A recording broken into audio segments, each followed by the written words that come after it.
There are a lot of people out there who find themselves in a position of leadership, but they are unsure how to go about being a great leader. Many leaders suffer from ignorance and ineptitude, which in turn affects the productivity of their organization. So you might wonder, what does it take to be a successful leader? The answer to that question is contained in the summary. This book is written by Scott Jeffrey Miller, is the Executive Vice President of Thought Leadership. So let's get into it. Chapter 1. Being a great leader requires coming to terms with the challenges attached to the position. The first step to being a successful leader is to know what being a leader entails. A leadership position is not meant for relaxation. It's the toughest position given to tough people to handle. When you find yourself in a leadership position, it means you have been selected to brace the storm and ride the tide. The huge responsibilities that come with being a leader are not always pleasant. It involves having difficult conversations, making difficult decisions, and being the scapegoat when things go wrong. But the bulk of the responsibility rests on your shoulders, and you have little to no margin for error. Every management needs an active leader who will lead by example, and that's what you must strive to be. A leader is meant to lead and manage the affairs of the organization at the same time without neglecting his duties or surrendering it to someone else. Scott Jeffrey Miller, as a great leader, has been able to come up with various ways on how to become a successful leader. Even though he agrees it's not an easy task, it's worth noting that as long as you put your mind to it, it's achievable. There are several ways by which you can successfully learn how to be a strategic leader, and that's why you need this summary. Success is not how high you have climbed, but how you make a positive difference to the world. Roy T. Bennett. Chapter 2. A successful leader must always show more humility by listening better. The opposite of humility is arrogance, and it can be very challenging, especially for a leader. Arrogance can deliver you into believing that you're in control. Meanwhile, you're losing ground without even knowing it. Jeffrey Miller learned about humility the hard way when he arrogantly confronted his teammates for coming late to meetings. In a rather surprising manner, he held nothing back as he told his teammates to get another job if they weren't going to come early to meetings. It was his first day on the job as a leader and willing to make a statement. He wrongfully employed arrogance instead of humility as a leadership strategy. While his teammates left the meeting, Miller was still adamant he was doing the right thing until his consultant corrected him. Fortunately for him, he was quick to realize his mistakes, and he was able to build a better relationship with his teammates and employees. Determined to learn more about leadership, Miller was able to interview many leaders. He found out that humility stands above every other quality they value. Humble leaders barely look outside for validation. Their validation comes from knowing that they are able to help other people. Humility builds character because it requires to unlearn and to relearn a lot of things. Humility can be learned by anyone as long as there's enough commitment. One of the first things Miller learned was that he barely gave people a chance to explain themselves or ask him questions. Being a leader requires listening to others a lot. Avoid shutting people out by listening before asking questions. When you fail to listen, you jump into conclusions and base your assumptions on issues according to your own experience. Always try to wait for people to make their observations known without interrupting them. As a leader, it goes a long way in telling your workers that they are essential to you and the success of the organization. Also, a great leader must learn humility by controlling his emotions and reactions to things. The way a leader responds to something goes a long way in influencing how people approach such a leader. In order to stay abreast of your reactions, you must make a conscious effort to know what triggers your emotions. Chapter 3. Be honest, open, and clear about your intentions to your team members. Another way to achieve leadership success is to create an environment where trust works. To do this, you must first ask the following questions. Do my colleagues trust me? Do I trust my colleagues?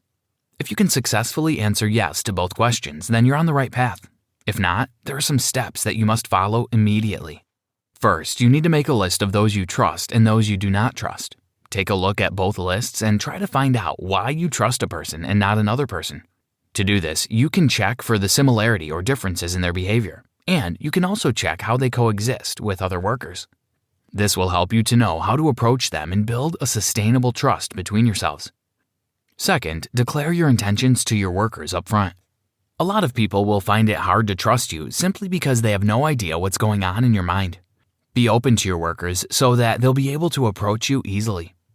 Create a channel where your workers and teammates can directly contact you. Making your intentions known means keeping to your promises and commitments. When you commit, you build hope in the hearts of people, and when you keep that commitment, you build trust. Refusing to keep to your words and actions makes you untrustworthy. You must build a solid reputation for yourself and your business. Lastly, approach your workers with respect. Respect brings a lot of positive results, one of which is trust. When you respect your workers a lot, they'll respect you in return. When your workers respect you, they also appreciate the fact that you are mentally mature to handle any situation. Hence, they should trust you. Do not be overbearing or rude in an attempt to drive home your point. Also, avoid being too bossy when making a commitment. If your commitment doesn't resonate well with the majority of your workers, then you need to review it. This means that you must always consider your workers and teammates before making significant commitments and investments. Chapter 4. Be a real-life example of the core values you expect from your workers and team members. A lot of times, workers try as much as possible to emulate the lifestyle of the boss. In the corporate business society, the leaders serve as role models to the employees, and that's why the leaders try as much as possible to lead by example. The core values and ethics you expect from your employees must reflect on you. Your employees will become more productive when they see that you're not lazy. Work-life balance is essential to the growth of every organization. There must be room for social gatherings and celebrations in your organization. For example, if you want your workers to take their vacation seriously, you must also embark on a vacation. The corporate world has a very competitive market. What makes your staff stick to you is not only their salaries and allowances. A lot of workers stick to the organization because they are comfortable working with the person in charge. A good leader always tries to understand the employee's perspective without being overbearing. Many people run from work because they barely have enough time to take care of their personal lives. If you don't take breaks, you'll be less productive no matter how hard you are on your workers. The few Americans who love their jobs mostly go on vacation and have social gatherings once in a while. The importance of work-life balance cannot be overemphasized or overlooked. Practicing work-life balance as a leader establishes a connection between you and your employees. In a situation where only the boss takes vacations and days off, the employees will grumble and feel uncared for. However, when everyone in the organization is entitled to vacations, it creates a sense of togetherness that boosts production. To make things better, you can book a vacation for your employees if you can afford it from your personal pocket or the organization's purse. This creates a sense of belonging for your employees. They are inclined to believe that you care a lot about them and that you appreciate their efforts in seeing the organization grow bigger. A true leader must always lead from the front without forgetting who's at the back. The least important person in your organization must be able to look up to you and draw inspiration from your actions. Did you know? As many as 24% of Americans do not take vacations in their places of work, and that's why the majority of Americans are not happy with their jobs. Chapter 5. A great leader must avoid making decisions based on outdated assumptions and personal beliefs. When Miller was asked to demonstrate his work on a team project by a colleague, he felt insulted. He felt humiliated because he believed that the colleague was below him on the hierarchy scale and therefore had no right to ask him to demonstrate anything. He harshly interrupted his colleague and shut him up in an unruly manner in front of his peers. Miller judged his colleague based on paradigms and bias. Paradigms are long-held personal beliefs and assumptions that guide your life and the way you view people. Miller believed that as long as you're below someone, you shouldn't question that person. This assumption is false and conflicting. Instead of looking down on people for asking something of you, appreciate them for trying to learn something new.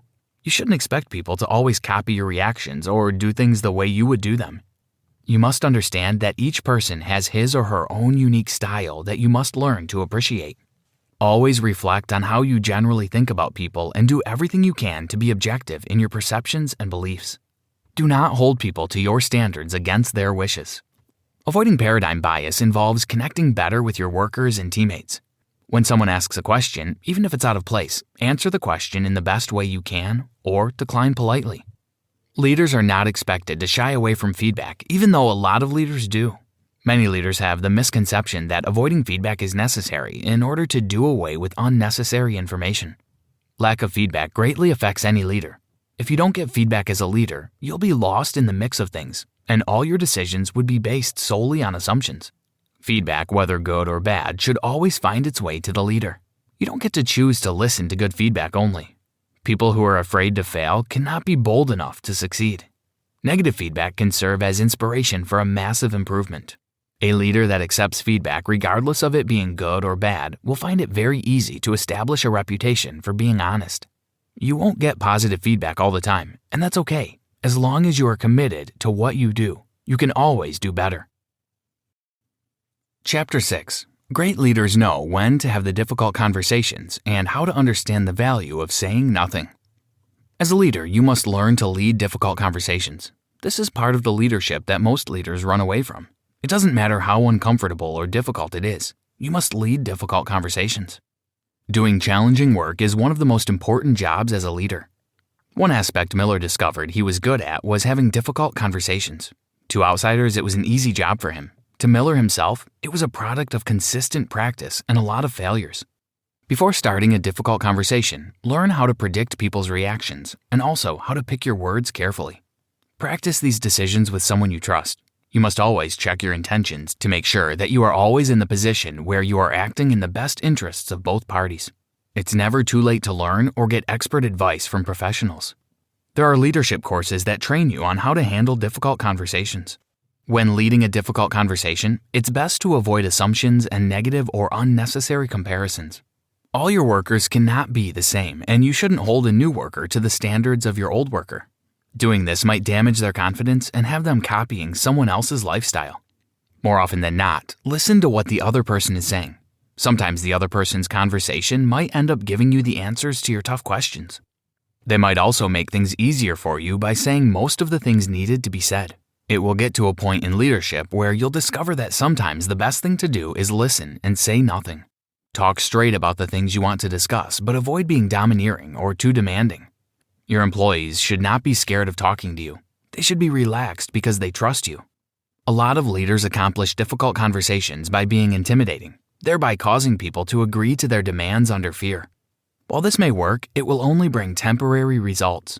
Permanent results come from being respected by your employees. When your employees respect and trust you, you'll find it easier to have difficult conversations with them.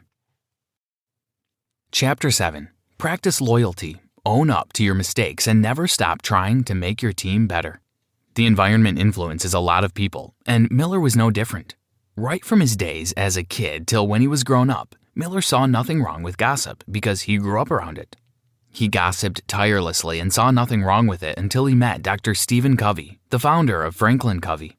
In one of his speeches, Covey said that when you defend those who are absent, you retain the trust of those present. When you gossip about people in their absence, they'll find it hard to trust you in your presence. When your team members are confident that you won't gossip about them in their absence, they'll find it easy to tell you things and also confide in you. You need to be loyal to people so they can be loyal to you in return. Loyalty involves sticking to the plan and standing up for your members, even in their absence. Loyalty also involves having a forgiving spirit, knowing fully well that anyone is capable of making mistakes no matter how small. Adopt the Platinum Rule, which says that you must treat others the same way you want to be treated.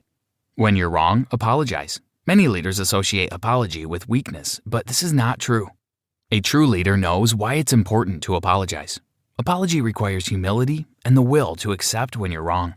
People have more confidence in you when you apologize because they believe that you've acknowledged that you are wrong and that you're willing to accept the right thing. Taking responsibility for your actions and that of your employees requires courage. As a leader, you're also meant to be a coach and a strategic teacher. Coaching is part of your responsibility for the development of your team. You must endeavor to lift people above their shortcomings and help them succeed. Tackle your problems immediately to avoid those problems getting bigger and intense. The success of your team is reliant on the well-being of your team members. Correct wrongs when you see them and avoid deflecting your responsibilities as a leader to other people. Your workers need to know that you care about their well-being.